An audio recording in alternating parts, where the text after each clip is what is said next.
എല്ലാവർക്കും സലു കിച്ചണിലേക്ക് സ്വാഗതം. ഒരുപാട് നാളായല്ലേ പ്രഭാതമൊക്കെ കണ്ടിട്ട്. അപ്പോൾ ഇന്നും പ്രത്യേകിച്ച് അങ്ങനെ ഒന്നും പറയാനില്ല. പിന്നെ ഞാൻ നേരെ കിച്ചണിലേക്ക് വന്നു. നമ്മൾ ചായക്ക് വെച്ചിരിക്കുകയാണ്. അപ്പം ഞാൻ എപ്പോഴും പറയുന്ന പോലെ നിസാറിക്ക പള്ളിയിൽ നിന്ന് വരുന്ന ഒരു ടൈമിലാണ് ഞാൻ ചായ റെഡിയാക്കി എടുക്കുന്നത് കേട്ടോ. അപ്പം എനിക്കാണെങ്കിൽ ഈ രാവിലെ തന്നെ നല്ല അടിച്ച ചായ കുടിക്കുമ്പോൾ ഒരു പ്രത്യേക സുഖമാണ് കേട്ടോ. എത്ര പേർക്ക് ചായ ഇഷ്ടമുള്ളവരുണ്ട്. പക്ഷേ ഇപ്പം നമുക്ക് ചില സമയത്ത് പാലിനൊക്കെ ഒരു ചുവ പോലെയൊക്കെ തോന്നും. അപ്പം പിന്നെ കുറച്ച് ദിവസത്തേക്ക് പിന്നെ ഞാൻ പാൽ ചായ ഒന്നും ഉണ്ടാക്കത്തില്ല. അങ്ങനെയാണ്. കാരണം നമ്മൾ ഇവിടെയൊക്കെ കവർ പാലല്ലേ വാങ്ങിക്കുന്നത്. അപ്പോൾ അതുകൊണ്ടാണ് അങ്ങനെയൊക്കെ ഉള്ളൊരു ചെറിയ ചെറിയ ബുദ്ധിമുട്ടുകളൊക്കെ ഈ ചൂട് കാലാവസ്ഥകളിലൊക്കെ വരാറുണ്ട്. നിങ്ങൾക്കൊക്കെ എങ്ങനെയാണ്? നിങ്ങളൊക്കെ കവർ പാല് വാങ്ങിക്കുന്നവരാണോ അതേ നേരിട്ട് പശുവിൻ പാല് തന്നെ വാങ്ങുന്നവരാണോ? എന്തായാലും അടിച്ച ചായ കുടിക്കാനായിട്ട് പോകണം. അപ്പം ഞാൻ ചായ എടുത്തിട്ട് ഇതാ വന്നപ്പോഴേക്കുണ്ട് ഇവിടെ പാപ്പായും മോളും കൂടി ഇതാ ഊഞ്ഞാലാടാണ്. കുഞ്ഞിതാ കയ്യിലിരുന്ന് ഉറങ്ങുന്നുണ്ട് കേട്ടോ. സത്യം സനമോളിങ്ങനെ ഉറങ്ങുന്ന കാണുമ്പോഴേക്കും ഞാൻ എടുക്കാനായിട്ട് പോകുമ്പോഴേക്കുണ്ട് അവളിതാ കണ്ണൊക്കെ തുറന്ന് ഒന്ന് ഉഷാറായി. പിന്നെ ബ്രേക്ക്ഫാസ്റ്റൊക്കെ കഴിഞ്ഞ ശേഷം കുറച്ച് ജോലിയൊക്കെ ഉണ്ടായിരുന്നു. അപ്പോൾ അതെല്ലാം കഴിഞ്ഞിട്ട് ഞാൻ ഇതാ കിച്ചണിലേക്ക് വന്നു. കാരണം ഇന്ന് ഞങ്ങൾക്കൊരു ഫംഗ്ഷന് വേണ്ടി പോകാനുണ്ട്. അപ്പം നമ്മുടെ റിസ്വാനും സൽമാനും വരുന്നില്ല. അപ്പം അവർക്ക് വേണ്ടിയിട്ടുള്ള ഫുഡ് ഉണ്ടാക്കി വെച്ചിട്ട് പോകാമെന്ന് കരുതി. അപ്പോൾ എന്താ ഉള്ളിയൊക്കെ ഞാനൊന്ന് സ്ലൈസ് ചെയ്തെടുത്ത് കേട്ടോ. പ്രോസസ്സറിൽ വെച്ചിട്ട് സ്ലൈസ് ചെയ്തെടുക്കുമ്പോൾ എളുപ്പത്തിൽ ജോലിയൊക്കെ ഒതുക്കിയെടുക്കാൻ പറ്റും. അപ്പോൾ എൻ്റെ ഈ പ്രോസസ്സറിനെ കുറിച്ച് ഒരുപാട് പേര് ചോദിച്ചിട്ടുണ്ടായിരുന്നു കേട്ടോ. ഇത് പ്രീതിയുടെ സോഡിയ 2.0 എന്ന് പറയുന്ന ഒരു മോഡലാണ്. ഒരുപാട് പഴയതാണ് കേട്ടോ. ഇപ്പം സത്യം പറഞ്ഞാൽ ഈ ഒണിയൻ സ്ലൈസ് ചെയ്യുന്ന ആ ഒരു ജാറില്ലേ, അത് വന്നിട്ട് എൻ്റെത് കേടായിരിക്കുകയാണ്. ജസ്റ്റ് ഒണിയൻ മാത്രമേ സ്ലൈസ് ചെയ്യാനായിട്ട് പറ്റത്തുള്ളൂ. അപ്പോൾ ഇനി ഒരെണ്ണം വാങ്ങിക്കണം. അപ്പം ഞാൻ ആ സമയം എണ്ണ ചൂടാക്കാനായിട്ട് വെച്ചിട്ടുണ്ടായിരുന്നു. അപ്പം ഈ ഉള്ളിയെല്ലാം നമ്മൾ ഒന്ന് നല്ലതുപോലെ ഒന്ന് റോസ്റ്റ് ചെയ്തെടുക്കും കേട്ടോ. അപ്പം നല്ല ചൂടായ എണ്ണയിലേക്ക് ഇട്ടിട്ട് നല്ല ഒരു ഗോൾഡൻ കളർ വരെ നമ്മളിത് റോസ്റ്റാക്കി എടുക്കുകയാണ് ചെയ്യണത്. ഓവറായിട്ട് ഇത് റോസ്റ്റ് ആവരുതേ. അങ്ങനെ ആയിക്കഴിഞ്ഞാൽ നമ്മൾ ഈ ഒരു സ്റ്റേജിൽ എണ്ണയിൽ നിന്ന് എടുത്തേക്കണം. അല്ലെങ്കിൽ എന്തെന്ന് വെച്ചാൽ പെട്ടെന്ന് കരിഞ്ഞു പോകാനുള്ള സാധ്യത കൂടുതലാണ്. അപ്പോൾ ഇതാ രണ്ടാമത്തെ ബാച്ച് ഞാൻ ഇതാ ഇതുപോലെ ഇട്ട് ഒന്ന് ഫ്രൈ ചെയ്തെടുക്കുകയാണ് കേട്ടോ. ഇങ്ങനെ 2 or 3 ബാച്ചായിട്ടാണ് ഞാനിത് ഫ്രൈ ചെയ്തെടുക്കുന്നത്. അപ്പം അതിന് ശേഷം നമുക്കിനിയിപ്പം ഇതിലേക്ക് വേണ്ടിയിട്ട് ഞാനിവിടെ ഇഞ്ചി ഒരു 2 പീസ്, വെളുത്തുള്ളി ഒരു 2 ഉണ്ട വെളുത്തുള്ളി എടുത്തിട്ടുണ്ട്. അതുപോലെ തന്നെ ഒരു 10-12 പച്ചമുളകും എടുത്തിട്ടുണ്ട്. പച്ചമുളകിൻ്റെ എണ്ണമൊക്കെ നിങ്ങളുടെ എരിവിൻ്റെ പാകത്തിനനുസരിച്ച് എടുത്താൽ മതി. ഇതിപ്പോൾ അത്യാവശ്യം എരിവുള്ള പച്ചമുളക് തന്നെയാണ് ഞാനിവിടെ എടുത്തിരിക്കുന്നത്. ഒന്ന് ക്രഷ് ചെയ്തെടുക്കണം. പിന്നെ ചിക്കൻ 2 കിലോ ഞാൻ വൃത്തിയാക്കി എടുത്തതാണ്. അതിനുശേഷം അതൊരു പാത്രത്തിലേക്ക് ഇട്ടിട്ട് നമ്മൾക്ക് ഈ ചതച്ചെടുത്ത് വെച്ചിരിക്കുന്ന ഇഞ്ചി, വെളുത്തുള്ളി, പച്ചമുളക് ഉണ്ടല്ലോ, അത് ഇതിലേക്ക് ഇട്ട് കൊടുക്കാം. ഇപ്പം ഈ സമയത്ത് നമ്മൾ ഗ്യാസ് ഓൺ ചെയ്തിട്ടില്ല കേട്ടോ.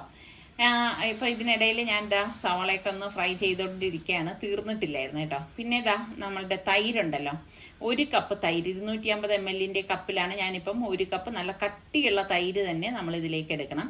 പിന്നെ നമ്മൾ ഫ്രൈ ചെയ്തെടുത്ത് വെച്ചിരിക്കുന്ന സവാള ഉണ്ടല്ലോ, അത് ഇതിലേക്ക് ഇത് ഇട്ട് കൊടുക്കാം കേട്ടോ. ഞാനൊരു 7 സവാള ഇതുപോലെ ഫ്രൈ ആക്കി എടുത്തിട്ടുണ്ട് കേട്ടോ. പിന്നെ വേണ്ടത് തക്കാളിയാണ്. അത്യാവശ്യം നല്ല പഴുത്ത കളറുള്ള തക്കാളി തന്നെ എടുക്കാൻ ശ്രദ്ധിച്ചേക്കണേ. എന്നിട്ട് നമുക്കിതാ ഇതുപോലെ ഒന്ന് കട്ട് ചെയ്തെടുക്കണം. അപ്പോൾ ഈ തക്കാളി നമുക്ക് ഇതുപോലെ ഇട്ട് കൊടുക്കാം. അപ്പോൾ എളുപ്പത്തിന് തയ്യാറാക്കി എടുക്കാൻ പറ്റുന്നൊരു കിട്ടിലെ ഐറ്റമാണ് കേട്ടോ. പിന്നെ വേണ്ടത് മല്ലിയിലയും പുതിനയിലയാണ്. അത് ഇതുപോലെ ചെറുതായിട്ട് ഒന്ന് അരിഞ്ഞെടുക്കണം. ഇതൊക്കെ നമ്മൾ നേരത്തെ തന്നെ അരിഞ്ഞ് റെഡിയാക്കി വെക്കുകയാണെങ്കിൽ എളുപ്പം തന്നെ നമുക്കിത് റെഡിയാക്കി എടുക്കാനായിട്ട് പറ്റും കേട്ടോ. അപ്പം ഞാൻ പറഞ്ഞില്ലേ, ഇന്നിപ്പോൾ ഇതിന് ഫംഗ്ഷന് പോകണമുള്ളത് കൊണ്ടാണ് പെട്ടെന്ന് റെഡിയാക്കണത്. എണ്ണയിലേക്ക് 1 ടീസ്പൂൺ മഞ്ഞൾപ്പൊടി, 2 ടേബിൾ സ്പൂൺ മല്ലിപ്പൊടി, 1 ടീസ്പൂൺ ഗരം മസാല പൊടി, പാകത്തിനുള്ള ഉപ്പ്. മുളക് പൊടി നമ്മൾ ഇതിലേക്ക് ചേർക്കത്തില്ല കേട്ടോ. ഇനി കൈകൊണ്ട് നന്നായിട്ട് നമുക്കിതൊന്ന് മിക്സ് ചെയ്ത് കൊടുക്കാം. ഇതുപോലെ ഒന്ന്, അതായത് എല്ലാ മസാലപ്പൊടിയും തൈരും എല്ലായിടത്തും വരത്തക്ക രീതിയിൽ വേണം നമ്മളിത് മിക്സ് ചെയ്തെടുക്കാനുള്ളത്. ഒരു തുള്ളി വെള്ളം പോലും നമ്മൾ ചേർത്ത് കൊടുക്കരുത് കേട്ടോ. കാരണം ഇത് കുക്ക് ചെയ്യുമ്പം ഇതിൽ നിന്ന് തന്നെ ചാറ് ഊറി വരും. എന്നിട്ട് നമുക്ക് ഇത് മൂടി വെച്ചിട്ട് ഗ്യാസ് ഓൺ ചെയ്ത് ഇതൊന്ന് റെഡിയാക്കി എടുക്കാം. അപ്പോൾ അതവിടെ റെഡിയാവുന്ന നേരം കൊണ്ട് നമുക്ക് ഇതിൻ്റെ ഒരു സൈഡ് ഡിഷ് തയ്യാറാക്കാം. അപ്പോൾ അതിന് വേണ്ടിയിട്ട് കുറച്ചധികം മല്ലിയില, മിക്സിയുടെ വലിയ ജാറാണ് ഞാൻ എടുത്തിരിക്കുന്നത്, അതിലേക്ക് ഇട്ട് കൊടുക്കുകയാണ്. പിന്നെ നമുക്ക് വേണ്ടത് ഇഞ്ചിയാണ് കേട്ടോ. അത്യാവശ്യം വലിപ്പമുള്ള 1 പീസ് ഇഞ്ചിയാണ് ഞാനിവിടെ എടുത്തിരിക്കുന്നത്. അപ്പോൾ നമ്മുടെ ക്വാണ്ടിറ്റിക്ക് അനുസരിച്ച് ഇഞ്ചിയുടെ അളവ് കൂട്ടുകയും കുറയ്ക്കുകയും ചെയ്യാം. പിന്നെ വേണ്ടത് തേങ്ങയാണ് കേട്ടോ. 1/2 കപ്പോളം തേങ്ങ ഞാനിവിടെ എടുത്തിട്ടുണ്ട്. അപ്പോൾ ആ തേങ്ങ ഫുള്ളായിട്ട് തന്നെ നമുക്ക് ഇതിലേക്ക് ഇട്ട് കൊടുത്ത ശേഷം എരിവിന് വേണ്ടിയിട്ട് ഞാനിവിടെ 2 പച്ചമുളകാണ് ചേർത്ത് കൊടുത്തിരിക്കുന്നത്. പിന്നെ പാകത്തിനുള്ള ഉപ്പും 1 ടേബിൾ സ്പൂണോളം വിനാഗിരിയും കൂടി ഒഴിച്ചു കൊടുക്കും. ഇപ്പം നാരങ്ങ നിങ്ങളുടെ കയ്യിലുണ്ടെങ്കിൽ നാരങ്ങ നീര് ഒഴിച്ചു കൊടുത്താലും മതി, വിനാഗിരിയുടെ ആവശ്യമില്ല. എന്നിട്ട് ഇതൊന്ന് ക്രഷ് ചെയ്ത് എടുക്കാം. അപ്പോൾ ഇതാ നമ്മളുടെ നല്ല പച്ച കളറിലുള്ള തേങ്ങാ ചമ്മന്തി റെഡി ആയിട്ടുണ്ട്. അപ്പം ഞാനിത് അടച്ചൊന്ന് മാറ്റി വെക്കണം. അപ്പം ഇനിയിപ്പം നമ്മളുടെ ചിക്കൻ എന്തായാലും നോക്കാം. അടപ്പ് മാറ്റി, ഞാൻ പറഞ്ഞില്ലേ ഗ്രേവി അതിൽ നിന്ന് തന്നെ വരും. ഒരു തുള്ളി വെള്ളം പോലും ഒഴിക്കരുത്. വെള്ളം ഒഴിച്ച് കഴിഞ്ഞാൽ അതിൻ്റെ ടേസ്റ്റ് ആകെ മാറിപ്പോവും. അപ്പോൾ ഇതാ ഇതുപോലെ ഒന്ന് ഇളക്കി കൊടുക്കണം. ഇളക്കി കൊടുത്തിട്ട് നമുക്കിത് മൂടി വെച്ച് റെഡിയാക്കി എടുക്കാം കേട്ടോ. ഫ്ലെയിം ഒന്ന് മീഡിയം ഫ്ലെയിമിൽ വെച്ചിട്ട് വേണം ഇനി നമ്മളിത് റെഡിയാക്കി എടുക്കാനുള്ളത്. ഒരു 10-15 മിനിറ്റ് ആകുമ്പോൾ തന്നെ റെഡി ആയിക്കോളും. അപ്പം ഈ സമയത്ത് നമുക്ക് സാലഡ് ഉണ്ടാക്കാം. അപ്പം അതിന് വേണ്ടിയിട്ട് ഞാനിവിടെ ഒരു പച്ചമുളകാണ് എടുത്തിരിക്കുന്നത്, 2 തക്കാളിയും. പച്ചമുളക് ഞാൻ പറഞ്ഞില്ലേ അത്യാവശ്യം എരിവുള്ള പച്ചമുളകാണ്. ഇതൊക്കെ നമ്മളുടെ ഇഷ്ടത്തിനനുസരിച്ച് ചെയ്യാം കേട്ടോ. ഇപ്പം റൈത്തയൊക്കെ തന്നെ പല രീതിയിൽ റൈത്ത തയ്യാറാക്കണുണ്ട്. ബീട്രൂട്ട് ചേർത്തുണ്ടാക്കും, ക്യാരറ്റ് ചേർത്തുണ്ടാക്കും. നിങ്ങൾക്ക് റൈത്തയൊക്കെ ഉണ്ടാക്കുമ്പോഴേക്ക് എങ്ങനെയാണ്, നല്ല കളറുള്ള റൈത്തയാണോ ഇഷ്ടം, അതേ സിമ്പിളായിട്ടുള്ള റൈത്തയാണോ ഇഷ്ടം? പിന്നെ ഞാൻ എന്താ കുറച്ച് മല്ലിയിലയും കൂടി ഇതിലേക്ക് അരിഞ്ഞെടുക്കുന്നുണ്ട്. അപ്പോൾ ഇത് നമുക്ക് ഞാൻ സവാള കുറച്ചൊരു കൈപ്പിടി സവാള എടുത്തിട്ടുണ്ടായിരുന്നു. അതിലേക്ക് നമുക്ക് ഈ അരിഞ്ഞിരിക്കുന്ന തക്കാളിയും മല്ലിയിലയും പച്ചമുളകും കൂടി ഇട്ട ശേഷം തൈരും കൂടി ഇട്ടിട്ട് നന്നായിട്ടൊന്ന് ഇളക്കി കൊടുക്കാം. അതുപോലെ തന്നെ റൈത്ത ഉണ്ടാക്കുമ്പോൾ നിങ്ങൾക്ക് നല്ല പുളിപ്പുള്ള റൈത്തയാണോ ഇഷ്ടം, അതെ നോർമലാണോ? ഇതിപ്പം വെളിയിൽ നിന്ന് വാങ്ങിച്ച തൈരാണ് കേട്ടോ. അതിൻ്റെ പാകത്തിനുള്ള ഉപ്പും കൂടി ഇട്ടിട്ട് നന്നായിട്ടൊന്ന് മിക്സ് ചെയ്തെടുക്കാം. ഇതിലധികം പുളി ഉണ്ടാകത്തില്ല കേട്ടോ. ശരിക്കും നമ്മൾ വീട്ടിലൊക്കെ ഉണ്ടാക്കുന്ന തൈരാണെങ്കിൽ അടിപൊളിയായിരിക്കും. ആ റൈത്ത നല്ല ടേസ്റ്റ് ആയിരിക്കും കേട്ടോ. അപ്പം ഞാനിപ്പം അടച്ചൊന്ന് മാറ്റി വെക്കുകയാണ്. അപ്പം നമ്മളുടെ സൈഡ് ഡിഷ് രണ്ടും ഇവിടെ ഇതാക്കണ്ട റെഡി ആയിട്ടുണ്ട്. അതിനെ ഞാനൊന്ന് ഇതുപോലെ ഒന്ന് നീക്കി വെക്കുകയാണ്. അപ്പോൾ ഇതിൻ്റെ റൈസിന് വേണ്ടിയിട്ട് ഞാനിവിടെ കൈമ റൈസാണ് എടുത്തിരിക്കുന്നത്.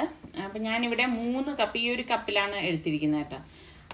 ഈ റൈസ് നന്നായിട്ടൊന്ന് കഴുകി കുറച്ചധികം വെള്ളം ഒഴിച്ച് ഞാനൊന്ന് മാറ്റി വെക്കുകയാണ്. അപ്പോൾ നമ്മളുടെ ചിക്കൻ എന്തായെന്ന് നോക്കാം. ഇത് അടപ്പൊന്ന് മാറ്റിയ ശേഷം ഞാൻ 1 ടേബിൾ സ്പൂണോളം വിനാഗിരി ഇതുപോലെ ഒന്ന് ഒഴിച്ചു കൊടുക്കാൻ കേട്ടോ. എന്നിട്ട് നല്ലതുപോലെ ഒന്ന് ഇളക്കി കൊടുക്കാം. അപ്പം ഓൾമോസ്റ്റ് നമ്മളുടെ ചിക്കനൊക്കെ വെന്ത് വന്നിട്ടുണ്ട് കണ്ടോ. നല്ല ഗ്രേവി, നല്ല കുറുകിയ ചാറോട് കൂടിയിട്ടാണ് നമുക്ക് കിട്ടിയിരിക്കുന്നത്. അപ്പം അടച്ച് ഒന്ന് നമുക്ക് മാറ്റി വെക്കാം. അപ്പം മറ്റൊരു പാൻ അടുപ്പത്തേക്ക് വെച്ച ശേഷം ഞാൻ ഇതിലേക്ക് ഒരു 3 ടേബിൾ സ്പൂണോളം നെയ്യ് ഒഴിച്ചു കൊടുക്കുകയാണ്. നെയ്യൊന്ന് ചൂടായി വരുമ്പോഴേക്ക് പട്ട, ഗ്രാമ്പു, ഏലക്കായ ഇത്രയും കൂടി ഇതിലേക്ക് ഇട്ട് കൊടുക്കുകയാണ് ചെയ്യുന്നത്. ഇനി നമുക്ക് കഴുകി ഊറ്റി വെച്ചിരിക്കുന്ന റൈസ് ഉണ്ടല്ലോ, ഇതിലേക്ക് ഇട്ടിട്ട് നമുക്കൊന്ന് വറുത്തു കൊടുക്കാം കേട്ടോ. അതായത് ഈ അരി പൊട്ടുന്ന ഒരു പരുവം വരെ നമ്മൾ ഇതൊന്ന് വറുത്തു കൊടുക്കും. അതായത് കുഴഞ്ഞു പോകാതിരിക്കാനും അതുപോലെ തന്നെ ഒട്ടിപ്പിടിച്ചിരിക്കാതിരിക്കാനും ഒക്കെയാണ് നമ്മൾ ഇങ്ങനെ ചെയ്യണത് കേട്ടോ. ഇതുപോലെ വറുത്തെടുത്ത ശേഷം ഞാനിവിടെ 1 കപ്പ് അരിക്ക് 2 കപ്പ് വെള്ളം എന്നുള്ള കണക്കിലാണ് ഇതിലേക്ക് ഒഴിച്ചു കൊടുക്കുന്നത്. പിന്നെ ഓരോ അരിയെ ഡിപ്പെൻഡ് ചെയ്തിരിക്കും അതിൻ്റെ വേഗം എന്ന് പറയുന്നത്. ഇപ്പം ആദ്യം ഒരു പ്രാവശ്യം ഞാൻ ഈ ഒരു ബ്രാൻഡ് ആദ്യമായിട്ടാണ് ഉപയോഗിക്കുന്നത്. അപ്പോൾ ഇതിലേക്ക് 2 ക്യാരറ്റും 1 കൈപ്പിടി മല്ലിയിലയും കൂടി അരിഞ്ഞതും കൂടി ഞാൻ ഇതിലേക്ക് ഇട്ട് കൊടുക്കുകയാണ് ചെയ്യുന്നത് കേട്ടോ. അപ്പോൾ ഈ ഒരു അരി ഞാൻ കണ്ണൂരിൽ നിന്ന് വരുത്തിച്ച് വെച്ചിരിക്കുന്ന അരിയാണ് കേട്ടോ. അപ്പോൾ അതിൻ്റെ വെള്ളത്തിൻ്റെ അളവ് എനിക്കിനിപ്പോൾ ഉണ്ടാക്കി നോക്കിയാൽ മാത്രമേ അറിയത്തുള്ളൂ എത്ര വേണം എന്നുള്ളത്. അപ്പം ഞാൻ അടച്ച് അതൊന്ന് വേവിക്കാൻ വെച്ചു. ഒരു 5 മിനിറ്റിന് ശേഷം അടപ്പ് മാറ്റിയിട്ട് ഇതുപോലെ ഒന്ന് ഇളക്കി കൊടുക്കും കേട്ടോ. അപ്പം ഞാൻ മീഡിയം ഫ്ലെയിമിൽ തന്നെയാണ് വെച്ചിരിക്കുന്നത്. എനിക്കൊന്ന് ഞാൻ വെള്ളത്തിൻ്റെ അളവ് ചേർത്തത് കുറച്ച് കൂടിപ്പോയെന്ന് തോന്നുന്നു. ഈ ഒരു സ്റ്റേജിൽ ഞാൻ ഇതുപോലെ ഇളക്കി കൊടുക്കുമ്പോൾ നമുക്ക് മനസ്സിലാവുമല്ലോ കൂടിയിട്ടുണ്ടോ കുറഞ്ഞിട്ടുണ്ടോ എന്നൊക്കെ ഉള്ളത്. ഞാൻ പറഞ്ഞില്ലേ രണ്ടാമത് വെക്കുമ്പോഴേ മാത്രമേ നമുക്കത് റെഡി ആവത്തുള്ളൂ. അപ്പം നമ്മുടെ ചിക്കൻ എന്തായെന്ന് നോക്കാം. കണ്ടോ, ചിക്കൻ കറക്റ്റ് പരുവത്തിന് വെന്ത് വന്നിട്ടുണ്ട്. അപ്പം നമ്മളുടെ റൈസ് വെന്തത് ഈ 3/4 ഭാഗം വെന്ത റൈസാണ് നമ്മൾ ഇതിലേക്ക് ചേർത്ത് കൊടുക്കുന്നത് കേട്ടോ. ബാക്കി 1/4 ഭാഗം ഇനി ഇതിലിരുന്ന് റെഡിയാവാണ് ചെയ്യണത്. അപ്പോൾ ഫുള്ളായിട്ട് റൈസ് ഞാൻ ഇതിലേക്ക് തട്ടിക്കൊടുക്കുകയാണ് ചെയ്യണത്. ഫുള്ള് വെള്ളം വറ്റാനൊന്നും ഞാൻ വെയിറ്റ് ചെയ്തിരുന്നില്ല കേട്ടോ. എന്നിട്ട് നമുക്കിനിയിപ്പം ഇതൊന്ന് അടച്ച് വേവിച്ചെടുക്കാം. അപ്പോൾ അതാ ഒരു 10 മിനിറ്റ് വളരെ ലോ ഫ്ലെയിമിൽ ഞാൻ വേവിച്ചിട്ടുണ്ടായിരുന്നു. എന്നിട്ട് അതിൻ്റെ മീതെ ഒണിയൻ ഫ്രൈ ചെയ്തത് അതുപോലെ ഒന്ന് വെതറി കൊടുക്കുകയാണ് ചെയ്യുന്നത് കേട്ടോ. പിന്നെ നിങ്ങൾക്ക് അണ്ടിപ്പരിപ്പ് കിസ്മിസ് ഒക്കെ ഇഷ്ടമാണെങ്കിൽ അത് നമുക്ക് ഈ ഒരു സ്റ്റേജിൽ ഇട്ട് കൊടുക്കാം. പിന്നെ കുറച്ച് മല്ലിയിലയും പുതിനയിലയും ചെറുതായിട്ട് അരിഞ്ഞതും കൂടി ഇട്ട് കൊടുക്കാം. ഇപ്പം തന്നെ നല്ല ഒരു മണം വരുന്നുണ്ട് കേട്ടോ. അപ്പം ഞാനിപ്പം ഫോട്ടോയ്ക്ക് വേണ്ടിയിട്ട് ഇളക്കി ഒന്ന് കാണിച്ചു തരാം. നേരത്തെ ഞാൻ പറഞ്ഞതുപോലെ ഈ ഒരു റൈസിൽ ഞാൻ വെള്ളം ഒഴിച്ചത് കുറച്ച് കൂടിപ്പോയിട്ടുണ്ട്. അപ്പം ഇതിപ്പോൾ ഫോട്ടോയ്ക്ക് വേണ്ടിയിട്ട് എടുത്തതാണ് കേട്ടോ. കാരണം ഇതിപ്പോൾ കുറച്ചധികം വെച്ചെന്താണെന്ന് വെച്ചാൽ ഇന്ന് രാത്രിയിലുള്ള ഞങ്ങളുടെ ഡിന്നറിനും കൂടി കണക്കാക്കിയാണ് ഞാൻ ഇത് റെഡിയാക്കിയത്. ഈ ഒരു അരിക്ക് എനിക്ക് തോന്നുന്നു 1 ഗ്ലാസ് അരിക്ക് 1.5 ഗ്ലാസ് വെള്ളം ധാരാളം മതിയാവും കേട്ടോ. അപ്പം ഇതാണ് ഇന്നത്തെ ഇവരുടെ ഉച്ചത്തെ ലഞ്ച് എന്ന് പറയുന്നത്. അപ്പം ഞാൻ നേരത്തെ പറഞ്ഞതുപോലെ ആ ഫംഗ്ഷന് വേണ്ടിയിട്ട് ഞങ്ങളിതാ റെഡിയായി ഇറങ്ങി. അപ്പോൾ നമ്മളുടെ മോള് നല്ല ചൂടാണ് കേട്ടോ, വെളിയിൽ ഭയങ്കര ചൂടാണ്. നിങ്ങളുടെ അവിടെയൊക്കെ എങ്ങനെ നല്ല ചൂടുണ്ടോ? ചിലപ്പം ഇങ്ങനെ മൂടിക്കെട്ടിയ കാലാവസ്ഥയായിരിക്കും കാണുന്നത്, പക്ഷെ ചൂടിനാണെങ്കിൽ ഒട്ടും ഒരു ശമനം ഇല്ല എന്നുള്ളതാണ്. അത്ര ചൂടാണ് കേട്ടോ. ഇത്രയും കാലമായിട്ട് നമ്മുടെ നാട്ടിൽ ഇത്ര അധികം ചൂടുണ്ടായിട്ടുണ്ടോ എന്ന് പോലും തോന്നിപ്പോവും.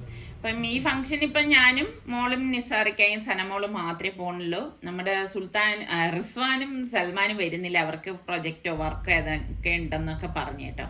അപ്പം നമ്മുടെ സനമോള് പങ്കെടുക്കുന്ന ആദ്യത്തെ ഒരു ഫംഗ്ഷനാണ് കേട്ടോ. അപ്പം ഇതുപോലത്തെ ഡ്രസ്സൊക്കെ ഇടിയിച്ചപ്പോൾ തന്നെ ആള് ഭയങ്കര എക്സൈറ്റ്മെന്റിൽ ഇരിക്കുകയാണ്. ഇതേ നോക്കിക്കേ. അപ്പൊ ഞാൻ വിചാരിക്കേണ്ട റബ്ബേ, ഇനിയിപ്പം ഫംഗ്ഷനൊക്കെ കൊണ്ടുപോകുമ്പോഴേക്ക് ആളിനി കൂകി നിലവിളിച്ച് കരച്ചിലൊക്കെ ഉണ്ടാവോ എന്നൊക്കെ ഉള്ള ഒരു ടെൻഷൻ ഉണ്ട്. പക്ഷെ ഇവിടെ വന്നപ്പോഴേക്ക് ആള് ഭയങ്കര ഹാപ്പി കേട്ടാ. കാരണം ഇതൊക്കെ കണ്ട് ഈ ലൈറ്റിങ്ങും കാര്യങ്ങളും ഒക്കെ കണ്ട് ഇങ്ങനെ അന്തം വിട്ട് നിൽക്കുവാണ് കേട്ടാ. അപ്പൊ സനമോളെ കണ്ടപ്പോഴേക്ക് നമ്മുടെ നെയ്ബറാണ് കേട്ടേ ചേച്ചി. അപ്പൊ ചേച്ചി വന്ന് സനമോളുടെ അടുത്ത് വിശേഷമൊക്കെ ചോദിക്കാണ്. അവളിങ്ങനെ എല്ലാവരെയും ഇങ്ങനെ അതിശയിച്ച് നോക്കിക്കൊണ്ട് നിൽക്കുവാണ് കേട്ടോ. കാരണം അവളാണ് ഇന്നത്തെ താരം എന്ന് തോന്നിപ്പോകും കേട്ടോ. ഓരോരുത്തരും അവളുടെ അടുത്ത് വന്ന് വിശേഷമൊക്കെ ചോദിക്കുമ്പോൾ ഭയങ്കര സുഖിച്ചിരിക്കുന്നുണ്ട് ആള്. അപ്പൊ ഇതിന്റെ ഇടയിൽ അതാണ് കേട്ടോ മോളും മോളുടെ ഉമ്മായിയുമാണ് ആ നിൽക്കുന്നത്. അപ്പൊ സനമോളുടെ അടുത്ത് വിശേഷം കാര്യമൊക്കെ ഓരോരുത്തർ വന്ന് ചോദിക്കുമ്പോൾ അവളിങ്ങനെ ഭയങ്കര എക്സൈറ്റ്മെന്റിൽ നിൽക്കുകയാണ് കേട്ടോ. കാരണം ഇങ്ങനത്തെ ഒരു ലൈറ്റിങ്ങും കാര്യങ്ങളും ഒന്നും അവൾ കാണുന്നില്ലല്ലോ, കണ്ടിട്ടില്ലല്ലോ. അപ്പൊ ആദ്യമായിട്ട് കണ്ടതിന്റെ ആ ഒരു കുഞ്ഞാണെങ്കിലും നമുക്കറിയാം അതിന്റെ ആ നോട്ടവും കളർഫുൾ ആയിട്ടുള്ള കാര്യങ്ങളൊക്കെ കാണുമ്പോഴേക്ക് നോക്കുന്നതും ഒക്കെ കണ്ട് നിൽക്കുവാണ്. അപ്പൊ ഇതിനിടയിൽ ഫോട്ടോഷൂട്ടൊക്കെ നടക്കുന്നുണ്ടായിരുന്നു. അപ്പൊ നമ്മളുടെ കുടുംബസമേതമുള്ള ഫോട്ടോ എടുക്കേനെ കേട്ടോ. അപ്പൊ നമ്മളും ആ ഫോട്ടോയ്ക്ക് ചെന്ന് നിന്നു. പിന്നെ അത് കഴിഞ്ഞപ്പോഴേക്ക് ഇനിയിപ്പോൾ ഫംഗ്ഷൻ തുടങ്ങാറായി. പിന്നെ ഇവിടെ വന്നപ്പോഴേക്ക് ഒരുപാട് പേര് നമ്മളെ അറിയുന്നവരുണ്ടായിരുന്നു കേട്ടോ. അപ്പോൾ അത് തന്നെ ഭയങ്കര സന്തോഷം. നമുക്കറിയെങ്കിലും അറിയില്ലെങ്കിലും അവരിങ്ങോട്ട് വന്നിട്ട് വിശേഷങ്ങളും കാര്യങ്ങളും ഒക്കെ പറഞ്ഞ് നിങ്ങൾ ഞങ്ങളുടെ കുടുംബത്തിലെ അംഗങ്ങളെ പോലെയാണെന്നൊക്കെ പറയുമ്പോൾ ഭയങ്കര സന്തോഷമാണ്. സനമോള് ഇരിക്കുന്ന നോക്കിക്കേ, അവളിങ്ങനെ എല്ലാം കണ്ടോണ്ടിരിക്കുകയാണ് കേട്ടോ. അൽഹംദുലില്ലാ വലിയ കുഴപ്പമില്ലാതെ അവള് ഇരിക്കുന്നുണ്ട്. അപ്പം അവിടെ ദുആയും കാര്യങ്ങളൊക്കെ നടക്കുന്നുണ്ട്. അപ്പം ദുആ എല്ലാം കഴിഞ്ഞ ശേഷം ഫുഡ് കഴിക്കാനായിട്ട് നമ്മളെയൊക്കെ ക്ഷണിച്ചിട്ടുണ്ടായിരുന്നു കേട്ടോ. അപ്പോൾ ഫുഡ് കഴിച്ച് തിരിച്ചു വന്നപ്പോഴേക്ക് ഇവിടെ ഇതിനിടയിൽ ചടങ്ങും കാര്യങ്ങളൊക്കെ നടക്കുന്നുണ്ടായിരുന്നു. ആ മോള് ഡ്രസ്സൊക്കെ ചേഞ്ച് ചെയ്ത് വന്നു. ബാക്കിയുള്ള ഫംഗ്ഷനും കാര്യങ്ങളും ഒക്കെ നടക്കുകയാണ്. അങ്ങനെ ഫംഗ്ഷനും കാര്യങ്ങളും ഒക്കെ നടന്നു കഴിഞ്ഞ ശേഷം പിന്നെ നമ്മൾ അധികം അവിടെ നിന്നില്ല, നേരെ വീട്ടിലേക്ക് വന്നു. ഇത് കണ്ടോ, നമ്മളുടെ റിച്ചു കൊച്ച സന ബേബിക്ക് തട്ട ഇട്ട് കൊടുക്കുവാണ്.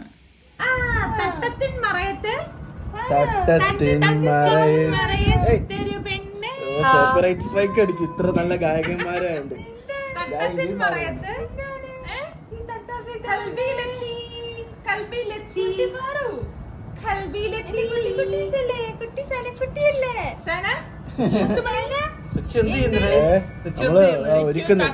നമുക്ക് സ്കൂട്ടറിൽ പോകാൻ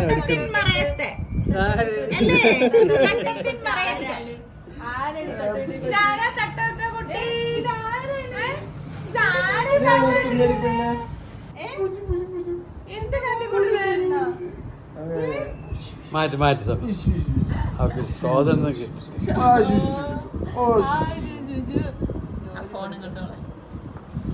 വെള്ളം ഇവിടെ